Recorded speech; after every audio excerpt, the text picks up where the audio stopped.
Good morning. Negotiations have been done in really weird ways in the past. Traditionally, negotiation is basically blackmailing. If you base what somebody's doing and you tie that to a reward or a punishment, that's basically blackmailing, is it not? Do this and I will hurt you. Do this and I will help you. That's blackmailing on some level. And yet that's what governments have done. That's what monarchs have done in the past. That's what we often do to our kids or our family members.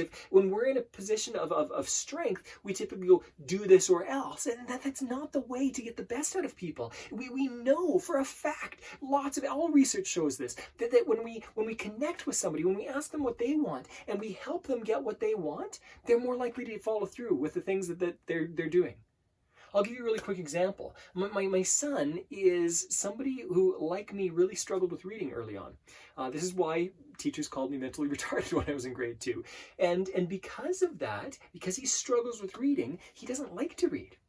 So instead of forcing him to read, instead of saying, I'm your father and you will read or else, I don't do that with my son.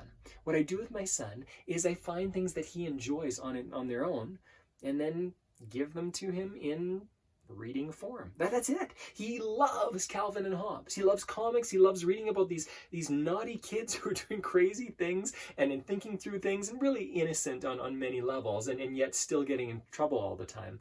And because he loves that, we've been buying him Calvin and Hobbes books. Well, guess what? He's been reading a ton, and Calvin and Hobbes actually has a significant amount of vocabulary that is higher level, so he's learning to read fairly well. Now, is he learning to read everything right now? No, but he's making efforts, and now we don't have to push him into it. We don't have to force him to do anything. We don't have to blackmail him. We don't have to manipulate him. We can negotiate with him. We can say, hey, bud, listen, what are some of your favorite comic books? And he says, Calvin and Hobbes. We can say, okay, how about this? How about we give those to you, and then you work on reading with those instead of forcing you to read these other things. For him, that's a fantastic deal, and he's more likely to read. We often find him reading when he should be doing other things around the house, and that's great now. He's reading instead of doing other things. So here's the key.